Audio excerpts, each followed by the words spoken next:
Hi, Congressman. My name is Melissa Gombosky. I have the honor of being the volunteer lobbyist for this wonderful group of Mariner scholars. They are very interested in the work that you're doing. They have submitted questions to your office from everything from Doge to immigration to elimination of the Department of Ed. When you're thinking about protecting students at Mariner School and all students in your district, what are those one or two issues that are happening at the federal level that are on your mind, and what can you share about with our students? A couple ways to think about this. One is when you look at the Department of Education and the president's claim that he's going to dismantle it. The first and foremost, Congress created the Department of Education in law, so the president does not have the unilateral authority to dismantle the Department of Education. That is basic 101 about the Constitution. Congress created it. We can only uncreate it in this case. Now, the president could propose $0 for the Department of Education.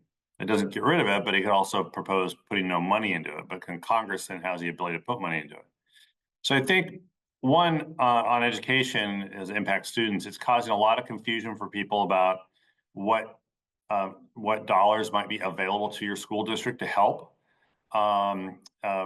with certain programs. The single largest education program is called Title I, and it's a broad name for the first title of the Elementary and Secondary Education Act that passed way back 59 years ago in 1965 when I was born. But Title I is designed to help school districts that don't have a strong property tax base to help bring dollars to those school districts to ensure there's a minimum level of education opportunity. Every state funds like 90% of their own education. About 10% of education in Washington state is federal money, usually for specific purposes. So the first thing I would note is that to the extent that the president's actions interrupt funding for the Title I program, it could impact school districts like Mariner, like Everett, and Everett's, it could be the Everett School District or Mariner. I think you're in Mukilteo School District, if I'm not mistaken. So the Mukilteo School District. So that's one. The second is on higher education. A part of the Department of Education includes financial aid help. And so if the president wants to move things around, it's possible he could do it, but it's like, where would he house the agency that helps students like yourself access federal financial aid? And we don't know the answer to that. He has not proposed anything. He has not suggested anything. And usually a president does that when they give a budget and they propose a budget. And we're still waiting on that. So those are two areas that I'm looking out for in terms of education. I would note the third area very quickly is the fear that the president's immigration policies are putting upon you all, maybe some of your friends, in certain areas, and certain other folks around the district. The fear about possible deportation, or a friend of yours goes to school one day and doesn't come the next day, or goes to school one day and mom or dad isn't home. So far, it hasn't been those deportations have not been as widespread as threatened, but they certainly have been in the news a lot. And we're working on one case right now of a union organizer out of Skagit County who was detained and is in Tacoma at a privately run detention facility and not yet deported. And we're working with a lot of folks to try to prevent that from happening right now. So, and I'm sorry that's scary for some of you, some of your friends. This administration has this idea about deportation. I do support deporting the worst of the worst, which is what their promise is, but they're clearly arresting people who are working in their communities and being positive, making positive contributions to their communities. Congressman, one follow-up question, thank you for that, is specific to Head Start. And so when we think about education, The most important first step is that our youngest learners have a good chance at learning, and that Head Start is a program for our students who are farthest away from poverty, education justice, excuse me. We have heard that the Head Start grants or program have been canceled. Maybe through Region 10, some of our schools got that word. Are you able to speak to that at all? Are you worried about other education funding not coming to the state, whether it be through Medicaid or Head Start? Yeah, so Head Start is literally one of the most successful programs in the history of government programs. And people have a lot of legitimate criticisms about government programs. There is no legitimate criticism that exists on the face of the earth about Head Start. It has been one of the most successful programs to help bring families with young children who are in tougher circumstances, get them into education, get them not just learning, but get them with people, build a community around folks, and success rate at Head Start from Head Start programs has been phenomenal. The administration had, well, I won't say canceled funding because I don't know that. People are using a lot of different terms. We've been fighting on a different set of issues to unfreeze frozen money, like they aren't spending it. That doesn't mean it's canceled. The money is there. It's just isn't being spent, which is fundamentally illegal under the law. So we're not the lead on this particular issue, but we have heard from people in the district about Head Start money being frozen, and we're trying to track that down because I think, and many of us think in Congress, that Head Start has been very successful. So it could be that the attack on Health and Human Service on one of the departments has resulted in Head Start getting scooped up into that. And this has been the problem with the DOGE, with this fake department that Elon Musk is running, is that they're attacking the services provided with a machete instead of a scalpel.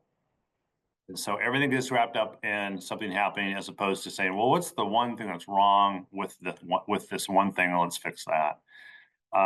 So that's so I don't have any more detail for anyone on Head Start than that right now. Okay, thank you, Congressman. I'd like to turn it over to our students for their question. Yeah, thanks. So the president, current president, decided to remove the United States from the World Health Organization, and I will make a bold prediction that a new president in 2029 will bring us back into the World Health Organization. We are not permanently gone, and having visited the World Health Organization a few years back, I know that the U.S. role has been very important. I don't know that it will affect medical fields as much as it will impact the ability of the WHO to conduct the kind of research that it does, researching causes and impacts, as well as solutions to pandemics, to epidemics, especially in developing nations, which will have an impact on the United States. Like the WHO is active in fighting the Ebola virus, which didn't start here in the United States. It started in a few countries in Western Africa, but the U.S. played an important role with WHO in not eradicating, but getting control of that particular epidemic.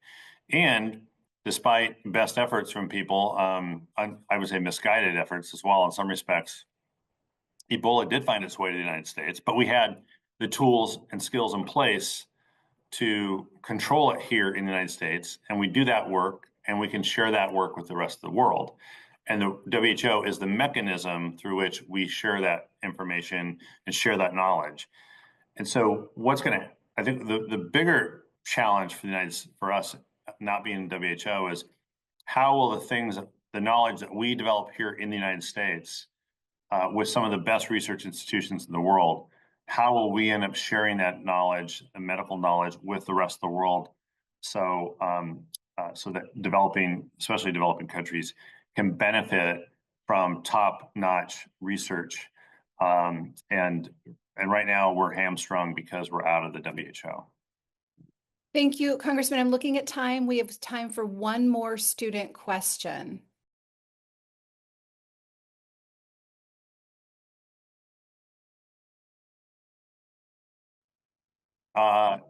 Easiest question in the world to answer. No. It absolutely violates the Constitution. It's on its face violates the Constitution.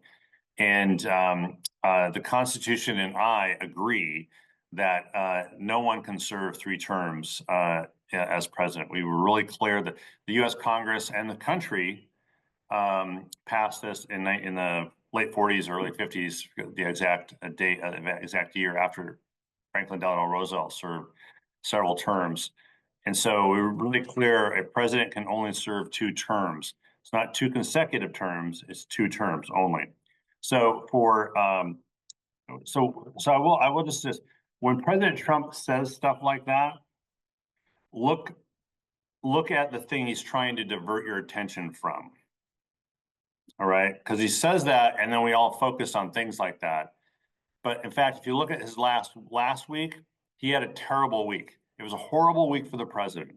The economic numbers. Now, I'm not going to presume people's politics here, but I'm telling you, the economic numbers show inflation is increasing.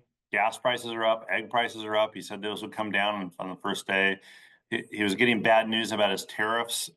He's increasing tariffs today. That's going to raise prices. They had Signalgate last week, where his national security team was sharing information on attack plans, and that came out in the news. So it was a terrible week for him. So what's he do on Sunday? He throws out a shiny ball that all of us focus on. That is, he's going to run for a 3rd term. And now we're talking about that. And I just want to, and this, because Marcos, this is a great question. If you learn one lesson about talking to people like me or anyone else, and I hopefully I'm one of the good guys for you, is always, make that elected official focus on the big picture, on what they're actually doing. And if they're talking about 3rd terms for being president, he's trying to avoid talking about the problems that he's having.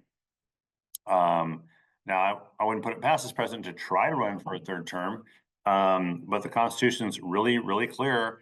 And I believe even this Supreme Court would tell him that he can't do that.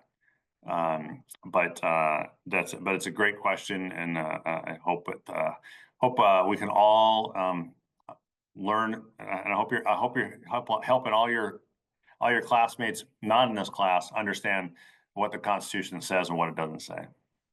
So, Congressman, we are at time. I'll ask you just one final question to send us off. The students in this room are our next generation of leaders. I am very optimistic. Eventually, one of these scholars will be sitting in your seat. Until then, what can students at Mariner School do to support you as you represent your constituents? What can we do now as young people and as leaders to help make a difference? And then we'll end there. Well, the first thing you probably already know, if you're 18, then you've got 7 more years before you're even eligible to do this. You have to be at least 25 when you start serving. So that's first. What I want you all to think about is try not to think about being in Congress as your first elected position, and maybe even what I would like to think about, like, what do you like to do? What's your passion? And then find a way to act on that passion. You do that, people will see your passion. At that point, they may start asking you, well, have you thought about doing this next thing or the next thing? So you can start getting recognized for the good work that you're doing by acting on your passion. That might lead to being elected. It might lead to you being the next CEO of a startup company that becomes big. It might lead you to doing any number of things. But it doesn't necessarily have to be an elected office. But the things you do, you have to be doing for the right reasons, and that will show. People will recognize that, and that will rub off on others as well, which is the most important thing, to inspire others to take the same action or same kinds of actions. And don't just do it for yourself. think about what the impact you're having on others. Well, thank you, Congressman, for your time. We would love to have you back at the end of the school year to see what other words you have for us. Until then, best of luck to you. We're cheering for you, and know that you've got people on your side here in Washington State. Thanks a lot. Go Mariner High School. Go Mariner High School.